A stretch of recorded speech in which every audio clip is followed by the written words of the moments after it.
Earlier, you had told that thinker, thought, and time all are one and the same. Yes. Though I understand this, the question or the problem that I currently have is that I am pounded by these thoughts, whatever it may be. I am pounded by these thoughts every single second. And they are actually so much that now I feel that I want to come out of it. How can I immerse? You're saying that there is this thought, thinker and time are not the reality and we have to immerse into reality. So in that case, I wanted to ask you, how can we be aware throughout the waking state? And is there a way to have salvation from these thoughts?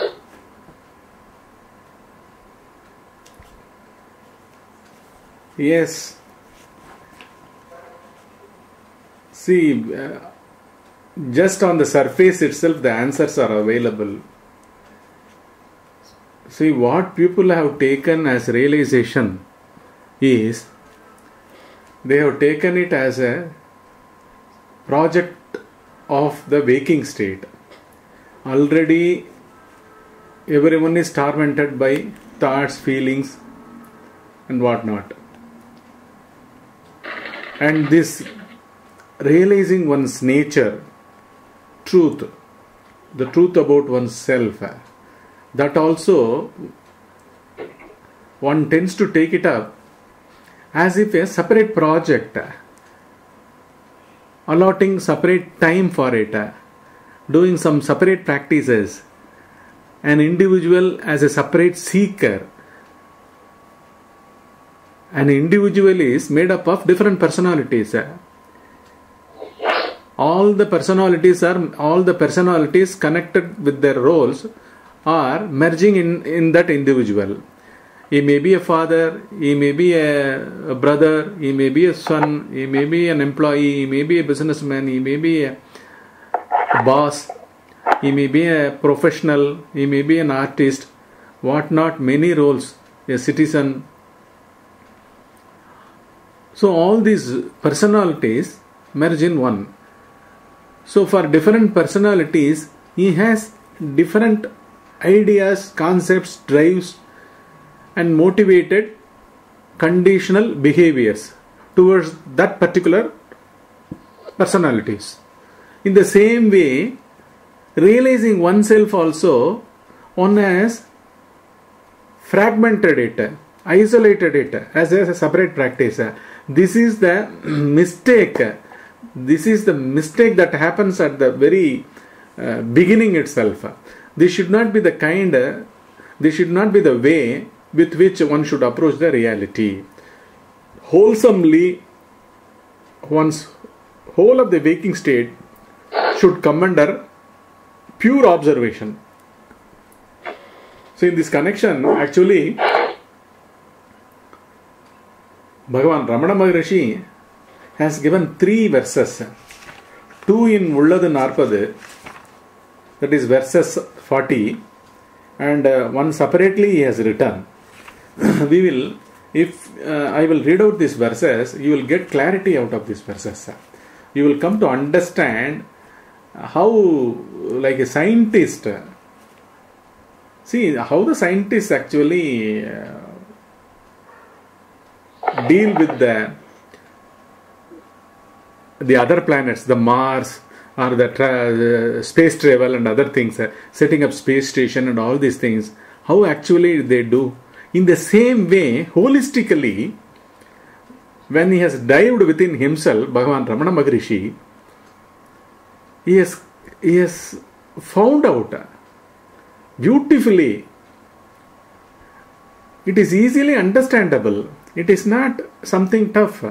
But most of us, we are all conditioned by the thoughts. Thoughts are both visuals carrying some emotions, some scenes, some sights, some happenings, real happenings with words attached to it. Both video and audio together come to the surface of one's present this moment, in this moment consciousness, and one is affected by it. So one needs a tremendous patience, and one should cultivate the inner gaze of looking without any break, constantly a gaze to any thought that arises in him, or any feeling, any past registration that passes by. So for all these things one should be constantly be aware of it. This is what is the only remedy. This is actually both vichara as well as cultivation of bare attentivity. If we go into the verses given by Ramana Maharishi, we will come to understand, we will gain lot of in-depth understanding about what is space and what is time. Basically, first comes space. That is the Moola Bhuta. Out of the 5 elements that exist in the cosmos, that is what cosmos is, space is the root basal element, isn't it? So first the space comes. For space only that is confined to different objects or locations, names are given. Even for individuals, for utilitarian purpose only, we are given with names, isn't it? That is what the truth behind all names. So names are only an eventual happening to the locations or space. So first comes the form or the space, then comes the name. Here I will go into Bhagavan Ramana Maharishi's first song in Ulladu Naarpadu. It is 15, verse number 15. It is given in Tamil. நிகழ்வினை பற்றி இறப்பு எதிர்வு நிற்ப நிகழ்கால் அவையும் நிகழ்வே நிகழ்வொன்றே இன்று உண்மை தேராது இறப்பு எதிர்வு தேர உணல் ஒன்றின்றி என்ன எண்ணல் உணல் ஒன்று இன்றி எண்ணல் உணல். See, he has brought a comparison by way of giving the number, the base number for mathematics or for any measuring purpose, quantifying purpose. What do we use? The digit number 1, isn't it? In those days, when people buy milk packets or milk, they used to write on the walls, putting dot. Today, 1. Yesterday it was 3 packets. Like that they used to write or draw lines, and they will go on counting the lines after the month end and arrive at so many packets of milk was bought, isn't it? This is how there used to be. In the same way, for whole of the mathematics, whole of the quantifying purpose, what do we use? The base number is number 1. With it, additions are made. It extends to infinity. If you say 100 rupees, it is made up of 101, isn't it? In the same way, fundamentally, within himself, Bhagavan Ramana Maharishi has seen within himself, where does exist this moment in one. What is this moment? When one looks within himself, every moment is actually a movement between thoughts, a memory comes to the surface of the consciousness as a past incident, And because of that, in relation to that moments, that memory, there it may represent a past experience from which one may derive a conclusion and project himself into a future moment that I should not be like this. Whether it is for or against oneself, in both ways the decisions are taken and they are projected into the future. So one's present moment is always like a pendulum, moves in between, planning in between future and deciding about the past event. This is how it works. This is what is being told by him. He says, நிகழ்வினை பற்றி இறப்பு எதிர்வு நிற்ப நிகழ்கால் அவையும் நிகழ்வே. Both past and future are nothing but the thoughts with a label, with a clear-cut branding that is happening at each moment in one's mind, and he labels it, he brands it, that it was this kind of experience I went through, about that the intellectual process is going on within one's mind, and decides, and thereby a future is also extended, projected in future. This is how one's thinking is always in between past and future, and this moment is fully occupied with planning about future out of the past. This is how it goes on. So they are dependent on the present moment, whether be it a correction about the past that is happening in this present moment. It is this moment that becomes past for tomorrow. At this moment, tomorrow is projected as future, and this gymnastics is going on only in one's mind. Do they exist really? This is what he asks. In the second sentence of the verse, நிகழ்வொன்றே இன்றுண்மை. This moment is only the reality that is available to every one of us. In fact, if you suppose we have a chance to get out of this solar system, beyond this solar family, and look at the solar family from above, is there any time concept that exists there? Because every direction creates time, isn't it? Direction is created because of sun's placement to each planet,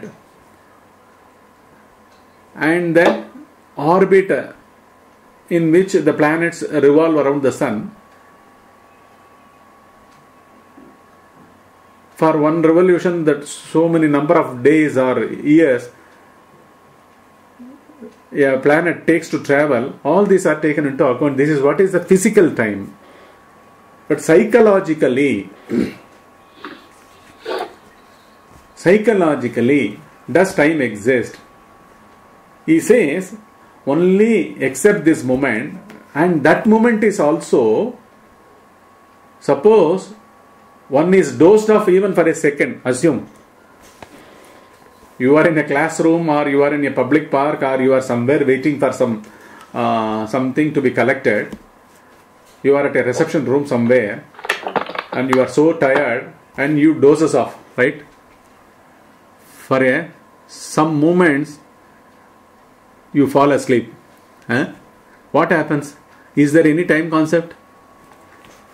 What about our sleep state? Is there, the moment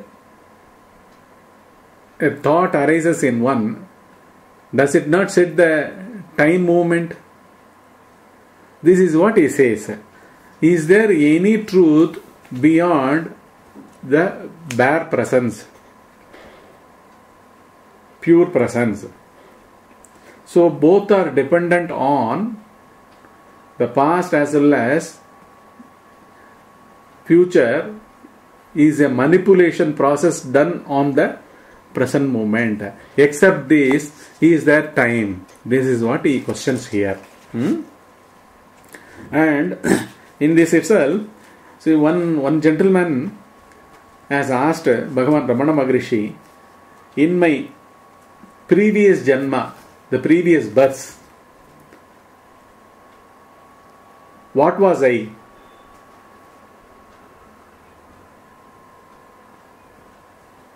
How was I born? This was the question he has placed. For this, Bhagavan has replied, why should you probe about your previous births? What are you now at this moment?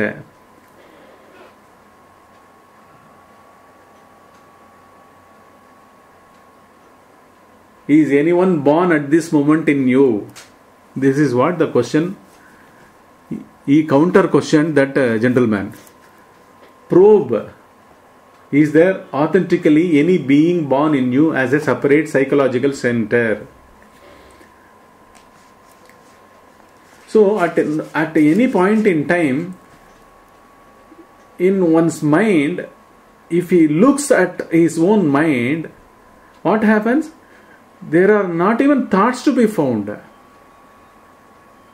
Only on the arisal of the thought, all the identifications with body and with world, everything arises. If nothing has arisen in one, what happens? It is nothing but stillness. Stillness is stoppage of mind. The mind has stopped. Where is the question of time? When the mind moves, one identifies mind's movement with body, his physical body movements. One is not able to differentiate between his thoughts movement and the physical body movements and the world movements. The world of names and forms and his physical body and his psychological subtle mental body. One is not able to differentiate all these things. One has taken in toto everything as something, the whole movement is real, and one is confused in all these three. That's why this confusion arises for every one of us. Now, everything is dependent on the probe, investigation. One should immediately has to look within oneself only. That is the only solution for the existence, to find out the truth. Does an individual separately, isolatedly exist here? Okay. Now we will go into the second verse. Here he explains both. Even space also he brings into question. Namandri nadedu, nadedu. Nadu means nation. Namandri. Without our real nature is beyond all these three states. But man is left with only waking state to probe this. What is his waking state made up of? Nothing but conditioned thinking is happening throughout waking state. Why is it happening? It has never been probed. Why should thought arise at all? No one has asked this question. So having investigated, having thoroughly, beyond doubt, he has gone through all these things and he has thrown open the answers. Basically, without the real self, where is the world? Nadu edu? Where is the nation? Where is this external world? And where is the days? Naal edu? Naal means the days, time, the physical time. For anything to arise, first the individual should assume that he is the body. And that assumption is also a thought within one's mind that only brings that identification also. So one takes thought also very seriously as some reality, and whatever the thought projects or the thing with which the thought identifies, taken to be real by him. That is why the country, the world, the cosmos, everything comes into existence for one's mind. Whereas, is that so? From the angle of the reality, what he says, only reality prevails. Only the Swarupa prevails. What is Swarupa? The true self. What is the true self? The true self is beyond thoughts, beyond separate emotions, beyond separate location as a physical body, be it anything. See, only from an individual angle the world exists. Is there any world in anyone's deep sleep state? When they themselves are not available for them during deep sleep, where is the question of the whole world coming into existence? So from this angle only, this verse, both for space, as the world, as his physical body, and the psychological self, false self, and the world having directions and timings, physical timings, do they really exist? This is what he says. In the very first sentence he says, only the Swarupa exists. Where is the question of this space, the world, and the days, time, seasons, years? What is the reality behind these both world and physical time? Is there any reality in it? This is what he questions. Naam Udambel, if one accepts oneself as that location, accepting that location means what? Accepting himself as the thought and that body. This is what one's identification with one's physical location. Do you understand this? One is taking for granted one's senses. We have 5 senses. Whatever I see, I am taking them to be real. Because I have taken, my eyes are real. My mind is real. My thoughts are real. My looking at them are real. My pursuing different things through my senses as well as through my intellect and the subtle body are all taken to be real by me. Then only they gain their reality. You get this? If with this kind of total misunderstanding, if one has taken himself to be the body and his own mind, then the world comes into existence, the whole time comes into existence, everything comes into existence. The unreal gains reality. The fake gains reality. How does one come to know even the existence of himself and the world? Only in the waking state. And the same individual is undergoing a deep sleep state also, wherein he himself ceases to exist as a separate location. Everything is in the one true self, which is beyond time and space.